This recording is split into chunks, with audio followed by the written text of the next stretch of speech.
All right, news and development. So, after Damon Lindelof got a little bit shook on the red carpet there, talking about his new series, and said he's not really the man for the job for the Star Wars movie, he'd rather just watch it, they ousted his ass. And same with Justin Britt Gibson.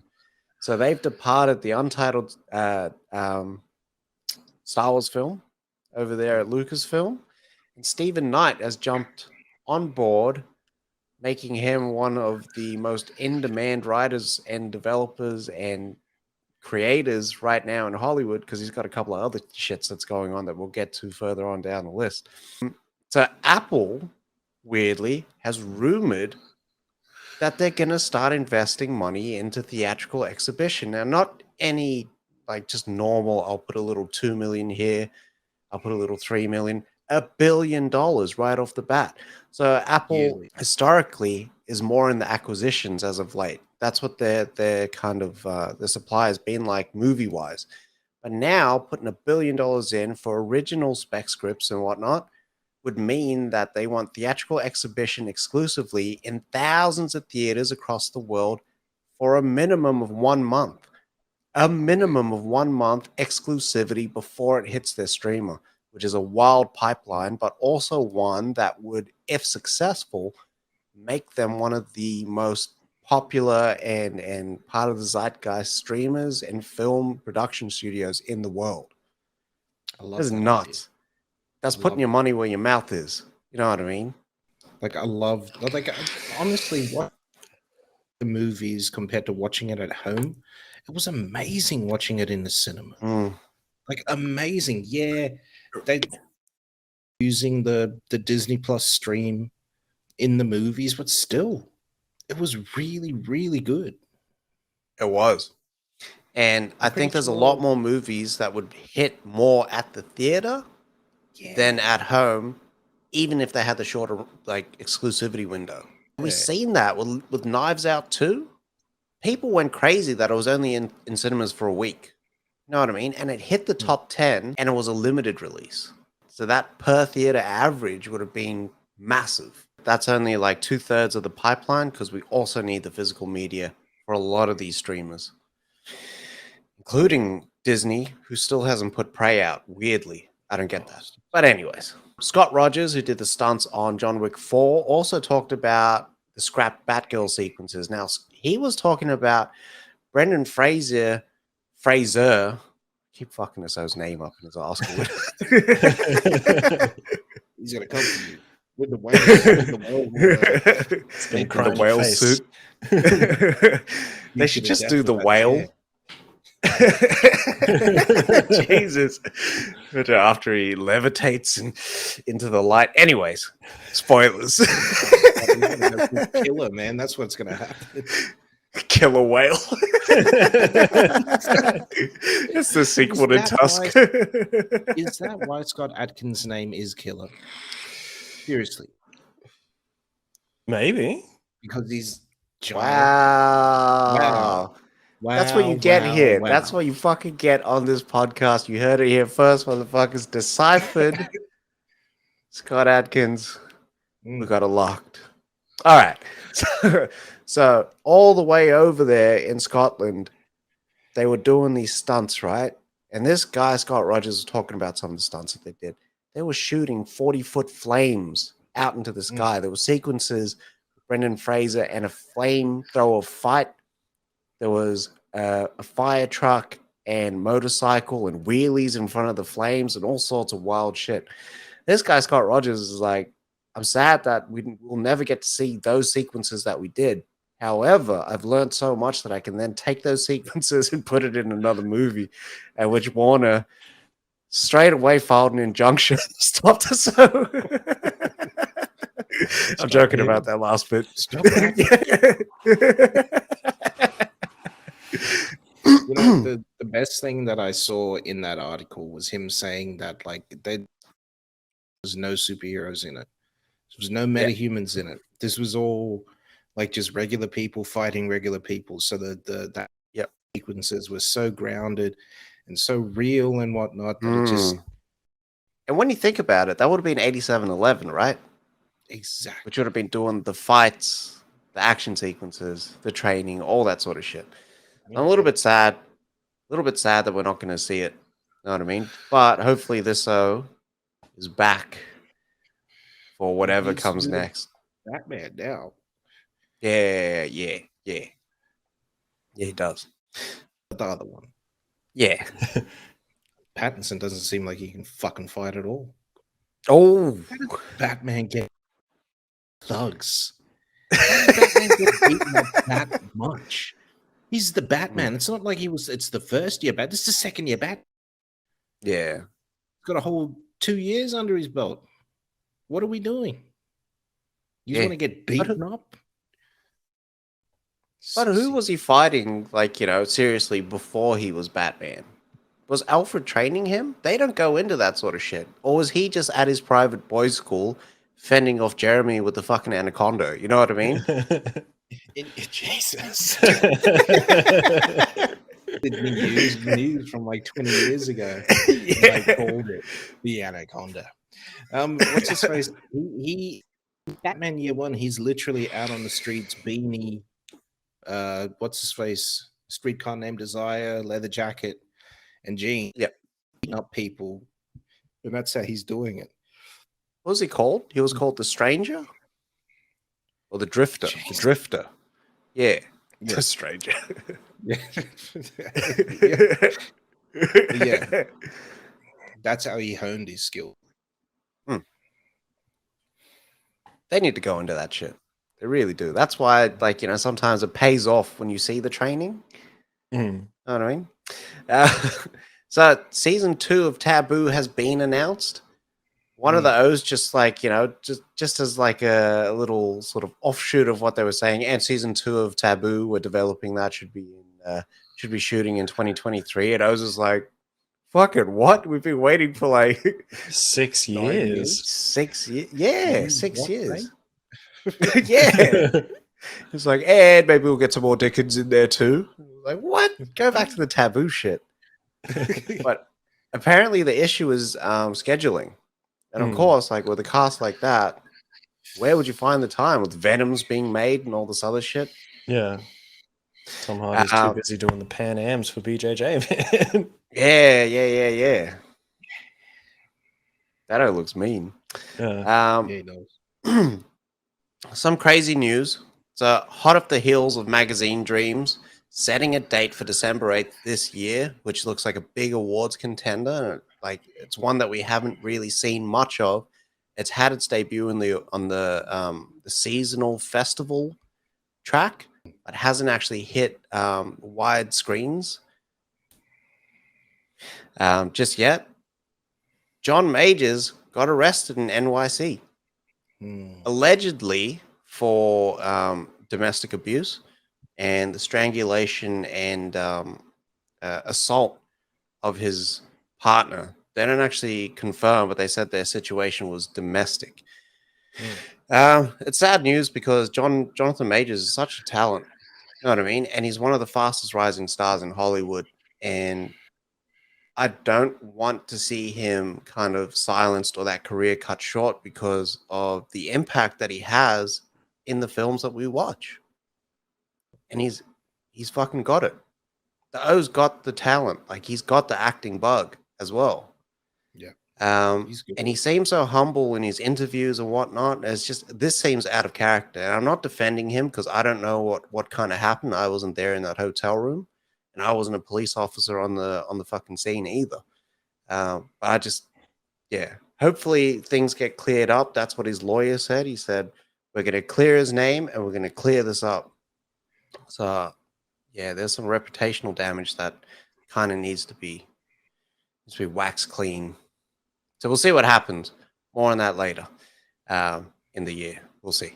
Oppenheimer is going to have a massive runtime at 3 hours, which is kind of becoming the norm, weirdly. We went to these ultra short movies and now we're getting ultra long ones. Guardians 3, being the last one in the series, is going out on 2 hours and 29 minutes. Which still isn't as long as Wakanda Forever, so we'll see what happens. James Gunn will probably pull that off. Victoria Alonso, who recently got fired from Marvel, who I thought was going to take over from Feige, is suing Marvel for reasons of her, like, breaching contract, which she did for producing the documentary Argentina in 1985. So she apparently would take days off to then, produce the film, which impacted the visual effects shots being finalized, completed, and okayed. Now, they amended her contract to ensure that she could then produce this movie, but then after, telling her, hey, we're at risk of not completing these shots, she continued to do so. So to me, it seems open and shut because she breached the contract and whatnot, but this is more in that have a heart sort of category. So we'll see what happens there. You know what I mean? Like there's a contract, but there's also it's up to manager's discretion. And that's where I think this kind of sits, is that gray area and kind of what Feige and Iger have in mind and what image that they want to put out there. Pause. Get rid of it. What do you mean? Iger's gonna tell him you take that have a heart, run it up the road. That's what he's gonna tell him. Iger is a beast. He won't say it like that. He'll say it nicer. Yeah. We're in the business of making money here, Victoria. That's right. Yeah. The O at Prime Video, the VP, James Farrell, wants more Citadel-like franchises, which is wild. Citadel hasn't even come out, but they're banking on it big time. So imagine you sunk $200 million into a show, not a movie, a show, 6-episode show, which is wild. And then said, well, we're going to do a spin-off. And you already shot that. And then you said, well, we got plans to do another spin-off. They want more franchises like that. Like, how do you even get a return on investment when you're just throwing money out like that? It's insane. We don't even know if Citadel's going to be good. This is what's throwing me off. This is why I'm only giving it 1 episode. It doesn't look good. Like, it doesn't look good. For me, it doesn't look good. $200 million for this, and it doesn't look good, mate.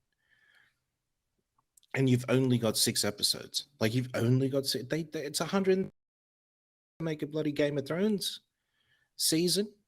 What are you doing?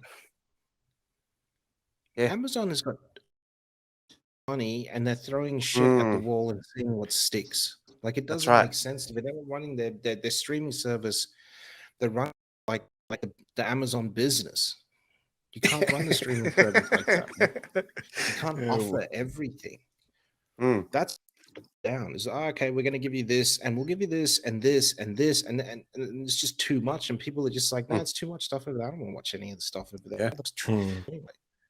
I think that's the difference between Amazon and an Apple, because Apple will acquire that property, and then that'll become Apple's. You know what I mean? But they only put out Apple shit. But they don't license other films. Yeah, very meticulous though, Apple. Okay, this script is doing really, really well. Okay, we'll go after that.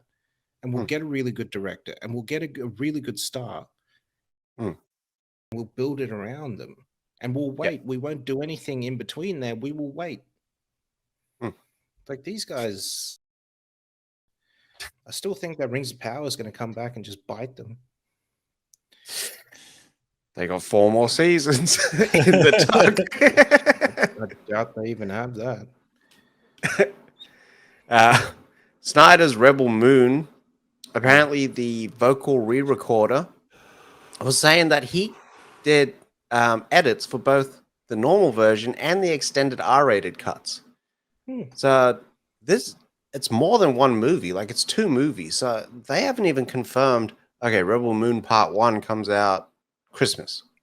Rebel Moon Part 2 comes out, what, April or New Year's? When does it come out? I reckon Christmas again. Well, Christmas the next year, or like Christmas 2 parts, same. Oh shit! You reckon they're going to take a break? Yeah, that needs to be confirmed. I kind of feel like that needs to kind of happen, because if you're dropping the normal version, you want people to watch that. Then you want to go, hey, we've also got the extended R-rated cut, and that's going to be dropping when? You know what I mean? It just seems like they're kind of going, here's 4 cuts of the movie, take it or leave it. What's his face does that now. Disney does that now. I think what they're going to do is, okay, these R-rated cuts are going to come out on Blu-ray. Oh fuck, I hope so. Yeah. Because if that PG-13 is a banger, I'll buy the R-rated cut. You know I'm buying them. It's Fucking oath. So that's dropping in December. Chad Stahelski and Shay Hatton, who wrote John Wick Chapter 4, we're talking about the John Wick film timeline. So they're saying 1, 2, and 3 take place days apart, right? They kind of happen in, let's say, a week. Yeah. But then the gap in between 3 and 4 is roughly 6 to 7 months, which makes sense because in the start of the movie, he's like, he's repaired. He hasn't got the bloody eye. He's not all fucked up and whatnot. His fingers had time to heal. That makes sense. Apparently, Keanu's got a different version of events. So I don't know what's happening with him. But they said because of that gap, it gives them time to fill in that timeline with the ballerina movie, which Shay Hatton also wrote. So that's why in 3, that ballerina scene was in there to then sort of show this is something that the Belarushka do. Which, like, I want to see a trailer to see the tone of what Len Wiseman? No. Yeah. Len Wiseman? Yeah. Len Wiseman is kind of cooking up because in the credits on IMDb, that chick that's in John Wick Chapter 3 has the same name as blonde. Fuck. Ana de Armas in Ballerina. So we'll see. All right. And also, lastly, Chad Stahelski. Fuck no. Chad Stahelski was talking about why Highlander is taking so long to adapt. Because it's been since 2016 he's gotten the gig. Yeah. So in that time, he said, I've worked through 7 seasons of the show, 5 movies, and 2 like telemovies or something like that. Which he said the issue is the lore. And it's telling a story that would thrive without just having a movie of exposition about the lore. Which I think the first Highlander did that perfectly. amazing. Whatever he needed to kind of draw from in the present day was a flashback to how things kind of were. Yeah. And that informed the story going forward. Not Not only that, but Russell Mulcahy was like, transition king. killed that. Fucking nailed it. Absolutely killed that. It's beautiful as well. The way that they do it. There is one though where he opens up the box and he's like just staring into oblivion. There, I don't like that. That one's. I'm like, that you could have cut that one. With Knock. I just cut it. You're reaching with that one. Yeah, like, come on, dog. It's me.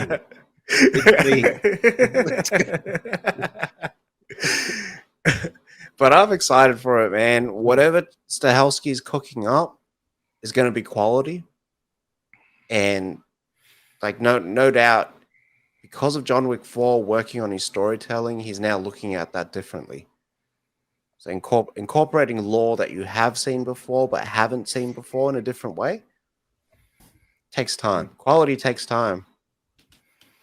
I was pumped for it. But that is all the news at this time.